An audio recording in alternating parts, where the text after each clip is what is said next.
everyone, welcome back to Finance Rocks. Today I am interviewing Craig Pearce. I met him at the most recent FinCon, so I wanted to have him on to talk about emergency funds. Hi, Craig, and welcome to the channel. Hi, Roxanne. It's a real pleasure to be here. Thank you for having me. Yeah. Do you want to give a brief intro for the audience just to get to know you a little? Yes, of course. The reason I was at FinCon actually is to try and find authors for new personal finance and investing books. That's what I do in my day job. I work for the publisher Harriman House. Yeah, and as I said, we publish books about personal finance, investing, all those kinds of things. So that's where we met. Here is in my personal capacity today, though. Of course. And so, would you say that personal finance was an interest of yours before you started that job, or was that like an introduction for you? Definitely an introduction. Yeah, I really thought I used to joke with people when I took the job.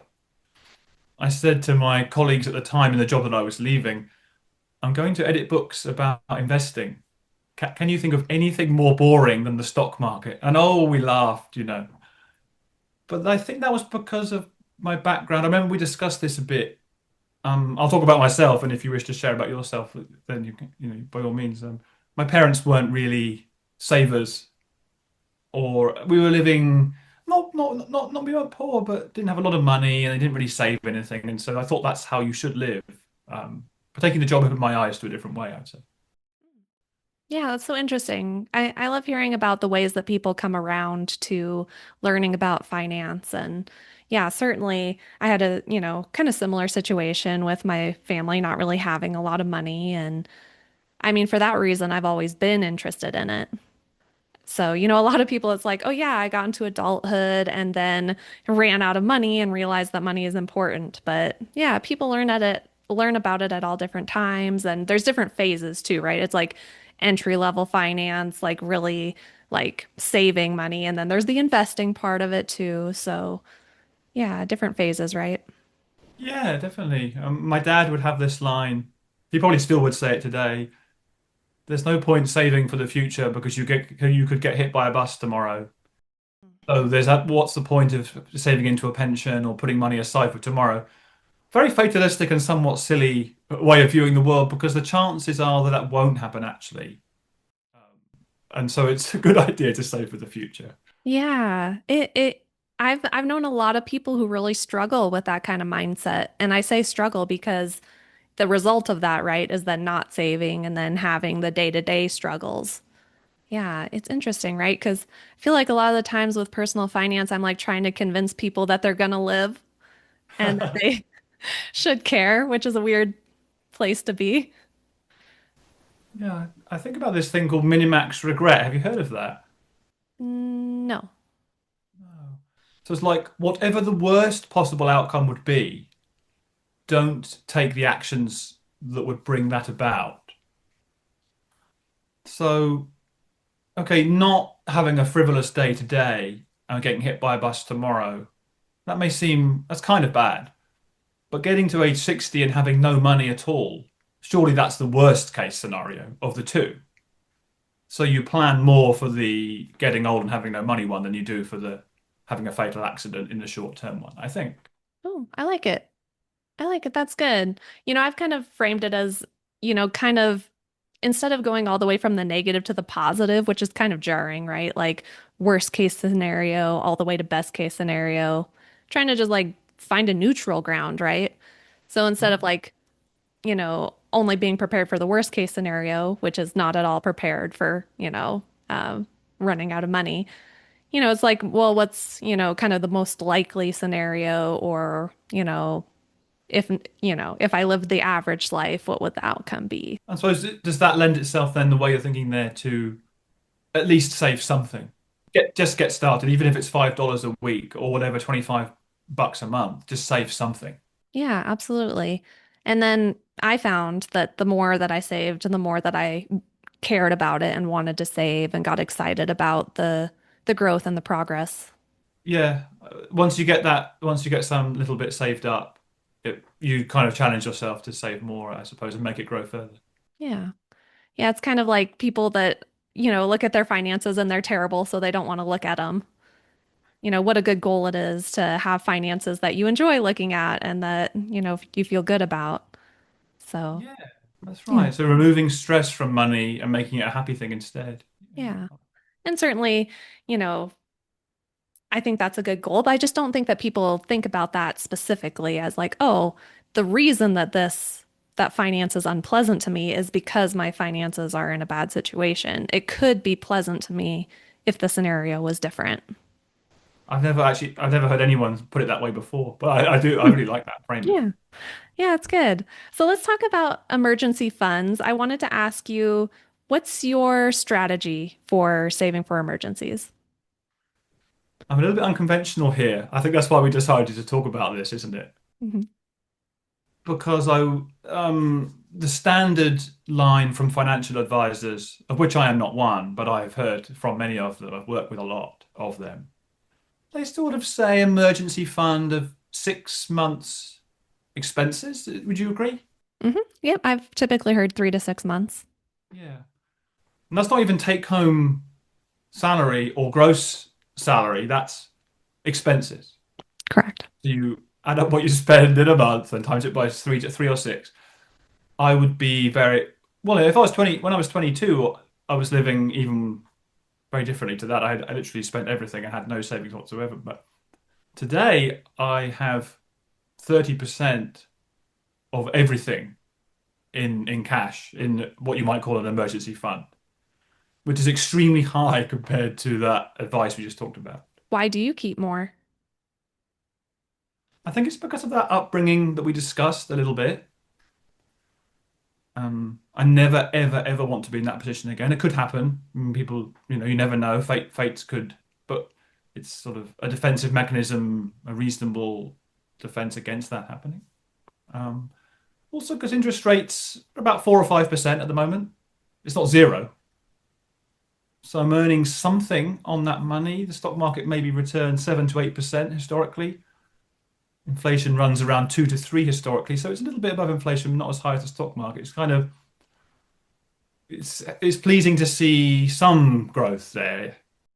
So that's another reason. And so the biggest one I think is to dampen the volatility of the stock market. So everything else I have pretty much is in equities. Okay. Yeah, and you mentioned that you are a homeowner too. So I think that's one area. Like I look at when calculating someone's emergency fund, if they own a house, if they own a business, if their income is variable, going up and down. I think all those are great reasons that you might want to have more. Yeah, I just don't feel how secure can someone feel in their job? I guess I'm a very anxious person, and I don't. If you had the 6 months and you lost your job, you'd have to get another job pretty quickly, within 6 months, I suppose, by definition, or more quickly if you don't want to deplete your emergency fund entirely. And so I wouldn't be confident or want to feel stressed or rushed into taking finding that new job, and so that gives me another cushion there. Okay, so how about this? Is 30%, are you at an equilibrium now, or would you want more in your emergency fund? Like, do you feel satisfied by that? I think it's too much, and I'm trying to draw it down. So in the United Kingdom, and I think you have similar things in the States and in other countries around the world, you can save into your tax advantaged accounts, investing accounts, only a certain amount per year.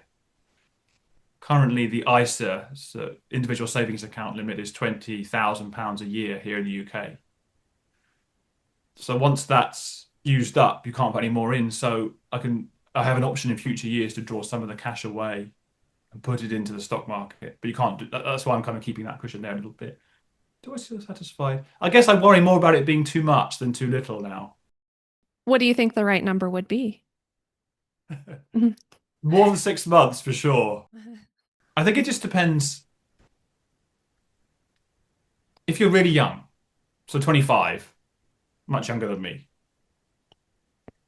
you can take a lot of stock market risk. You literally have 40 years of saving and investing and working ahead of you. Unless you want to be the financial independence community, which of course we could talk about a little bit later. But I'm sort of halfway between that age and 65 now. And so, as I mentioned, that the cash kind of dampens the risk with equity. So if the stock market was to go down 30 to 50% in the next 12 months, I'd still have that huge amount of cash sitting there, which would keep the overall portfolio up and also could be used to buy stocks when they're cheaper. Okay. In preparation for this, I did go through and made sure that I had my cash. I am 15% cash, Okay. which I think makes sense for me right now, and maybe even a touch high just because I'm renting instead of owning, and my expenses are very small. So that's like I can't remember exactly. I think it was like almost 3 years of runway. Uh, so that's kind of a lot. So you're not using none of that money is like short-term savings, like oh, for a vehicle or um, down payment on a rental property. Does that incorporate any other kinds of savings? No, not really. No, there's no, you're asking if there's a specific goal attached to any part of that money, which is a good way to think about personal finance, I think, is to bucket your money into goals-based buckets. So this is for my retirement and it's invested or saved a certain way. This is for my kids' college funds. That's obviously going to happen sooner than your retirement, or maybe, depending how old you are. This is to buy a new car in 2 years' time. That's going to be invested or saved a different way to your retirement fund. But for me, that's all just one big bundle with no specific goals attached there. Okay. No, I don't think so. Oh, I just had a question and then I lost it. You mentioned that you have it all in cash, right? That no portion of that 30% emergency fund is invested. That's correct. Yeah. Okay. Do you think it's a good idea for people to do that, or is that something that you just haven't done yet? Yeah. I wouldn't give this a, no, I would never advise anyone to do what I'm doing. I think I've read enough books about this now in my job to know that there isn't a single correct answer. So if you go to a decent financial advisor or coach, they will work with you towards a solution that's right for you, and it will be tailored somewhat. There isn't a single correct way that everyone should do this. It's just what's right for me. I think it is too much. Morgan Housel wrote in The Psychology of Money as well. I remember that people said, "What the heck are you saving for?" He has an enormous amount of cash, maybe 25, 30% of his net worth, which is substantially higher than mine. And I'm not saving for anything. It's just, it provides an emotional comfort blanket. Okay. I've been kind of on the fence about, and certainly not investing all of it, but some portion of mine, I suppose I would feel comfortable investing and then, having to split out that taxable brokerage so that way I know that some portion of this is emergency fund. And I haven't really done that step. There was a time where I transferred some into taxable brokerages just to try to optimize, but then I ended up just building my savings account back up to its natural stopping point, the 15%. So yeah, I think that the risk of having it not invested is overblown just because I've always had a lot of cash and I've done great. Like I've gone from like the lowest 10% to the wealthiest 10% and while keeping a bunch of cash. So I don't know. What are your thoughts on that? Do you think that that risk of not having it invested is overblown? You must. I do. Cash is an asset. You can buy things in the future with it. Inflation is the biggest risk here. We've just had a period of high inflation, haven't we, since the pandemic, pretty much worldwide. And that's why interest rates are a little bit higher than they were. But it gives you so much flexibility. If you hold that high amount of cash and used car prices or new car prices go down, or vacations get cheaper, or whatever, I don't know what you want to buy. You're in a great position. You can pay for those things in cash and they're cheaper than they were, so you've gained. So yeah, I'd see cash as an asset, definitely. And on the matter of inflation, I think people don't really think about it in the nitty-gritty, but inflation doesn't affect all categories of spending equally.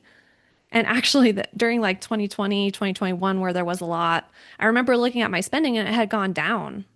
And I was like, what? Why is that? Like inflation is so high. And when I dug into it, the categories that had the most inflation were education, which I already been there, done that. Childcare, which haven't done that, won't do that.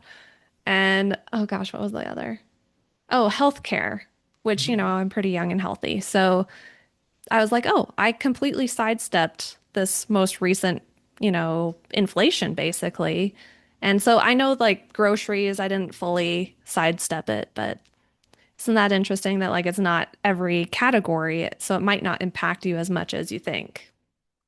This is one of my favorite topics, Roxanne. I'm so glad you raised it. It's a nice pivot on the emergency fund.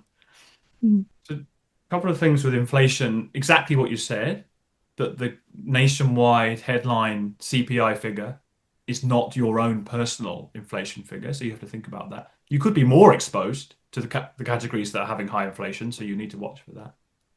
The second thing is my friend Nick Majuli wrote about this.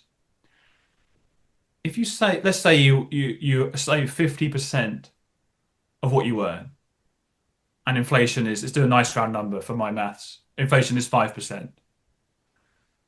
You don't need a 5% raise to maintain your level of spending. Because you only need 2.5% raise to maintain that because you're only spending half of what you earn. The math checks out. I may not sound very sure about it, but this is true mathematically. So you might think, oh my goodness, 5% inflation, I need a 5% raise. Not necessarily. The higher your savings rate, the less raise you need to keep pace with where you were before, which is fascinating. And I don't think most people think about this. Yeah, that's a good point. I think that, so okay. You mentioned CPI. That's Consumer Price Index. Yeah. Okay. Um, to make sure that I was with you and for anyone listening. And yeah, so the other thing, I feel like your paycheck, right? As you get paid, some portion of that can kind of be an emergency fund, right? Like if you suddenly have a medical expense, of course you're going to use whatever gap you have between your income and expenses to cover things. Mhm. So you have that component of it. And then I think that it's a lot easier to offset inflation. And I think I was doing this and didn't realize it, but offsetting it by not spending as much of my paycheck each time. So just having like the habit of looking at financial content, like how to save money on this, how to save money on that. Having friends that are, somewhat frugal and interested in finance help as well. But kind of being plugged into that, like I'm hearing ways to save money all the time.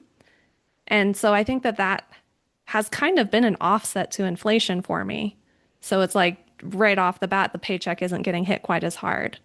So I don't know. Do you focus as much on that side of it, like how to like be frugal and how to not spend as much money as part of your overall strategy for inflation and emergency funds and everything? Well, I have this with my family history, and I do beat myself up very much about spending. I have this self-talk in my life, daily probably, if not weekly, then like, oh, I should spend less, I need to spend less, I need to spend less. Extreme guilt around spending. Hmm. It's something I could work on. I haven't, as you can tell from what I'm saying, I haven't resolved this. It's, but and then I think it's this balance, which I don't have the answer to, I'm sorry. How much do you spend to enjoy your life today versus how much do you want to be comfortable and have something when you're 65 or 70 or 75 or even older? People, if you're 60 now, there's a very strong chance you'll live to 80. If you're 70 now, there's a strong chance you'll live to 90. So, yeah, I think I read this thing recently. It's really sticking with me. Yourself today is as valuable as yourself when you're 65, and you don't want to be deprived now in order to reward them, and vice versa. But how on earth any individual's meant to solve for that, I don't know. Yeah, I would say it's a journey, Hmm. both like dealing with the guilt around spending, which I have experienced as well, and then, trying to find that balance point. It's a journey. Uh, I think that it ebbs and flows. I've certainly gone through phases where I spend more and have spent more freely with less guilt. And then, it'll kind of catch up to me and I'll be like, oh, whoa, I need to do a tightening phase or, being a little bit more careful for a while. Yeah, it's a difficult one. Sort of having a frugal month or something or a frugal quarter just to get things back on track. I think I could be happy spending less money than I do, but it's just, do you remember the pandemic days? I mean, the time in my life when I've been least anxious. I was worried for other human beings' health and the world, but on a personal level, I've never been happier. Mm. I was fitter, working out much more than ever, had so much more time, and there was no FOMO. There was no restaurants, no live music concerts, no theatre, no travel. You felt really content sitting at home spending no money. I don't know how I could bring some of that into my life today now that the lockdowns are over. Yeah, it's interesting. The options that you have can affect Hmm. the overall happiness and spending. Yeah. Yeah, you we were talking before about do I think about immersing myself in conversations with other people who are interested in finance and learning from them. I think I'm very lucky with my job to edit a lot of books by these people, but one of my friends and authors talks about having your all-star team of resources and talking heads or journalists or whoever you go to for advice. So you can curate your own all-star team where you get your education and your resources from. So instead of worrying about the major news channels, whatever that should be, Fox or NBC or the New York Times, Wall Street Journal, it's like inflation's this, the world's terrible. How about go to some people who you trust a bit more, who are a bit more reliable and keep you on a more even keel, and talk about things in a more structured way? I like that. Yeah, one of my pieces of advice to clients has long been, having some kind of habit of consuming some kind of financial content. For me, when I was just getting started in college or excuse me, in university, uh, when I was in college, I'd go and read the CNBC money section every day that I was at work, so I had a little bit of extra time because I was worked at a rental car company. And so, yeah, there would be time in the evenings where I didn't have much to do. So I would learn a lot. It would be motivating. And then, yeah, you know, finding channels that I really liked, like the consistent writers that would write on there. I'd have like my favorite lady that would write about money and finance stuff. So, yeah, I like that idea of it being a team that you kind of set up. It reminds me of um, is it Richest Man in Babylon or the other really popular? What's the other really popular finance book that's like one of the really old ones? Oh gosh, I think I should know, shouldn't I? Oh, Think and Grow Rich. Okay, sorry. Oh Think yeah. Think and Grow Rich Okay. by Napoleon Napoleon Hill. I Hill. should have got that one. Yeah, I think he talks near the end of that about kind of like having a team of people that are, kind of mentors for you. So I've never heard of the all-star team thing, but I've heard of that. Yeah, so different ideas are coming to my mind now. Sort of an idea that rubbed off on me a bit is you are the average of the people you spend time with. It's very important to pick. You don't pick your co-workers, obviously. You have some say in where you work, though. Not not not total agency, but you have some. And who you socialize with among your co-workers, perhaps you have some say there. And Mm, of course, spouse, extremely important. Friends who you spend a lot of time with. Um, I yeah. think, yeah, it's helped me a lot working with a lot of people I've worked with in the last 20 years have been professionals at the top of the financial industry. Now, it's not a perfect industry, no one's saying that, but there's some really highly educated and smart people there who you can learn a lot from. Yeah. Um, the oh gosh, I forgot what I was goofing around. I have I have had clients where, they're paying me to coach them. And, I'm not talking about like investing stuff. I'm not a certified financial planner or anything. But I've had clients where they're paying me to help them with their financial habits and discipline and whatnot. And they'll come to me and say, "Oh, well, my dad says I need to do this. My dad says I need to buy a house, or my dad says I need to invest this money, or that I should do this, da da da." And then it's like, "Oh, well, is he in a very good financial position? Because I thought you said that he struggles with this too." And so it's things like that where it's like the average of you people, the average of the, you're the average of the people you spend time with, but also being really considerate about whose advice you're taking because, maybe if you don't want to end up in the same situation as them. Yeah, I really love that idea. Yeah. If someone's advising you on a certain thing, interrogate a little bit Hmm. their own situation on that area. Yeah. Because, I think people are, I'm sure he was giving her advice that he thought would be helpful, and not even that it was bad or good advice, just, um, yeah, people sometimes just do kind of what everyone else is doing without kind of doing that analysis for themselves. It's my turn to lose my thought that I was going to say. Oh, I do you need a second? Because I just did that like 3 times. So, think we're good. okay. I did want to ask you one other kind of specific question before we go, which is how do you track your emergency fund? Like, is it in all in one account? Do you have a spreadsheet? How do you manage that? A spreadsheet, yeah. Okay. Excel, and rather too often as well. Probably, well, maybe you don't think this is too often. More than once a week, Hmm. I check on it. And you could say, Craig, get a life. There's a whole world out there. But I don't know. It gives me peace of mind to do it that way. Hmm. Yeah, I How think about it, you? I think it's fine. I think however often is helpful.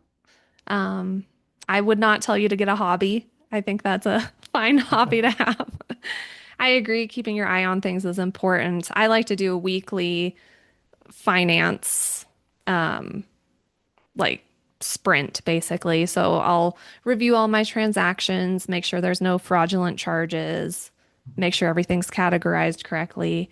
I don't go to the level of checking like my full net worth, but I'm looking at my cash balances, and since my emergency fund is in there, I suppose I'm keeping an eye on those as well.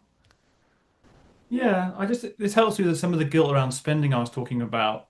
Although it can work both ways here. So if I check in with my emergency fund levels and find actually things aren't so bad, then that can actually remove the guilt and that free me up to spend even more, which is so it's good and bad. It makes me feel less guilty, but then you think, oh, actually, it wasn't so bad, so I am okay, and then I can spend more. I think it'd be interesting to talk to you more on that subject of, how people can feel less guilty because, I found that that has been kind of an important part of it for me. Like because I enjoy spending. I like spending money. I like buying things. And so finding a way to deal with that when I can afford to spend some money. So, like, I'll have my like no spending mode where it's like, okay, I need to buckle down. I'm not going to buy anything for a little while. And then I have like my like middle mode of like, oh yeah, I'm spending responsibly. It's okay if I can do this for a little bit here and there. And so I feel like the guilt can kind of like layer on top of kind of the like deprivation mode. Like, Hmm. if you're not spending and you're getting yourself like, worked up about it. I don't know. I kind of feel like it can lead to like binge spending, but maybe that hasn't been a problem for you. Like, do you go too hard towards like feeling guilty and not spending and then you'll spend a lot? Or does that just not happen for you? I think the binge spending is a true thing. Yeah, it for a lot of people, I think when you do a little bit of something, it can open the floodgates to more of it. Mm, Definitely. And you have this ridiculous, almost perverse thing where because I've spent, I don't know, how much does a pair of shoes in the US cost? $100, maybe 50 to 100. yeah. Because I've spent that, I've already destroyed my savings goal for this month. So it doesn't matter what else I do. Mm. No, I'm not I'm a fine one to talk because I'm as guilty of this as anyone. But if you can get away from that kind of destructive just because you spent one, that doesn't free you up to spend even more, and that is kind of a dangerous path to get onto. Yeah, and I feel like I've combated that by giving myself permission to spend on certain things guilt-free, like having it be part of the plan. So, for example, one of the things would be like thrift shopping. I enjoy thrift shopping, buying, what are they called in the UK? Yeah, similar, I think, or charity shops. Charity shops. Okay, not Hmm. secondhand. Okay, Well, yeah, charity. everything in them would be second hand, but Well, yeah, most. yeah, yeah. But kind of one of the things I've done as I have enough money, everybody please hear that. As I have had enough money, I've given myself like permission to buy whatever I want secondhand. And so, that kind of has that permission replaced the guilt of, oh, I'm spending $7 on a pair of jeans, which I mean, the jeans at the thrift stores here have gotten expensive, but so kind of battling that with permission, but I don't know.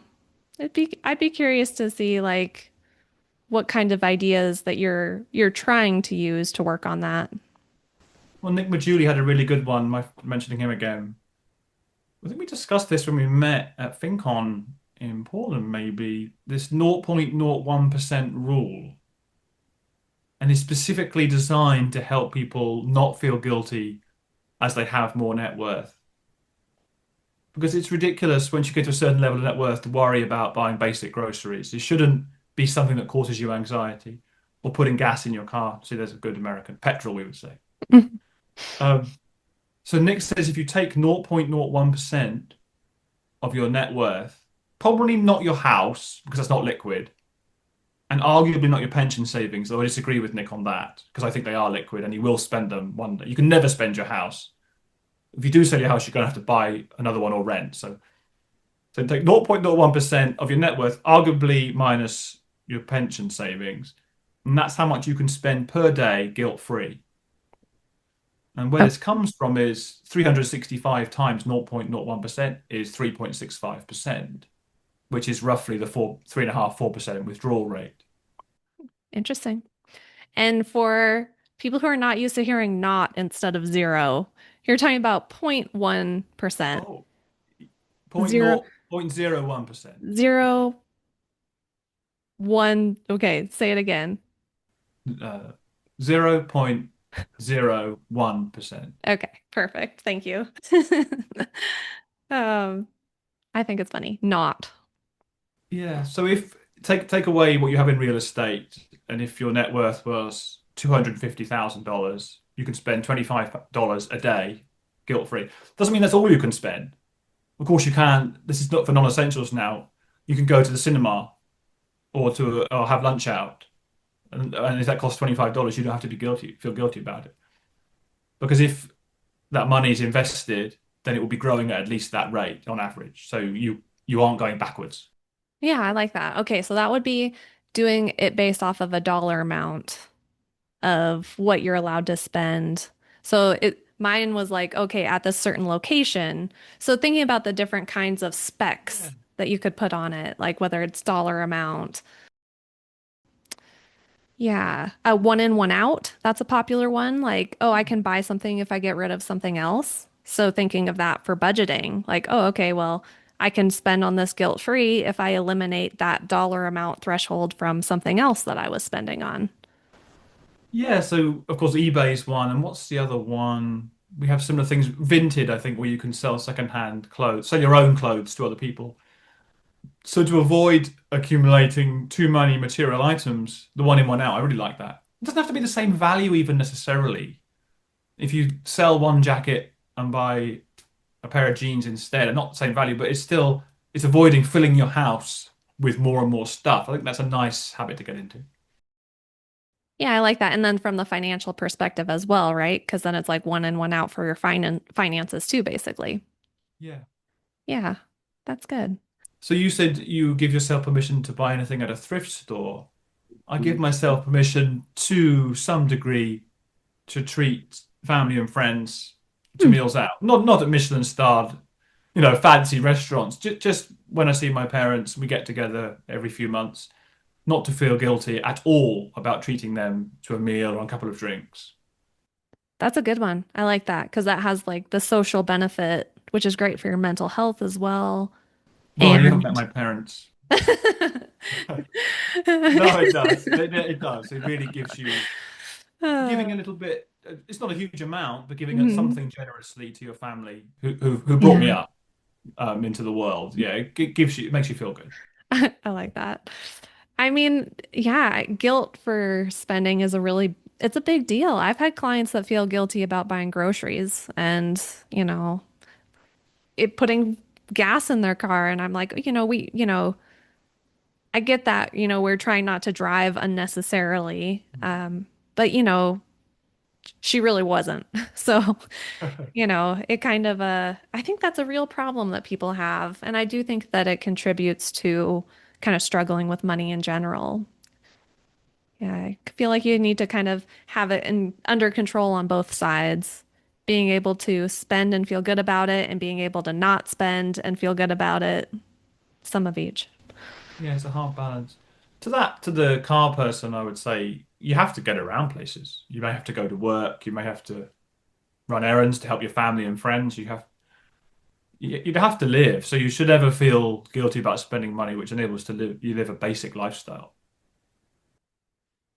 I do kind of struggle with whether or not cars and vehicles should count as necessities. Just because, okay, I'm very careful about excuses to spend money for my own self because I'll get carried away. And so I'm really careful about like, oh, what's actually a need and what's actually a want. And I would agree that a car is a good like indirect expense for a lot of people, right? Because, oh yeah, you're using it to get to work, for example. But yeah, I don't know that it makes any difference, but in my own mind, I try and catch myself and be like, oh, a car is a want. People didn't always have cars. There's other ways to get around. I don't know. I'm a little bit weird about that one. I don't have a driving license, by the way. Yeah, I remember I that. don't own a Okay. car. So yeah, I obviously I agree, but I know that for a lot of people, it's a massive part of their life. So Yeah. Especially in the US when things are spread out, public transit is trash, not non-existent slash trash. And especially where I grew up in Montana, like there's not a lot of, yeah, public transit at all. oh, I thought Portland was really good for that. Let's hear it for Hmm. Portland, Oregon. They have like a little rail car thing and a tram, sort of light rail and buses. Hmm. Were you surprised at how decent the transit is in the US? Because people rag on it a lot, and I have not been to Europe, so I actually don't know by comparison how it stacks up.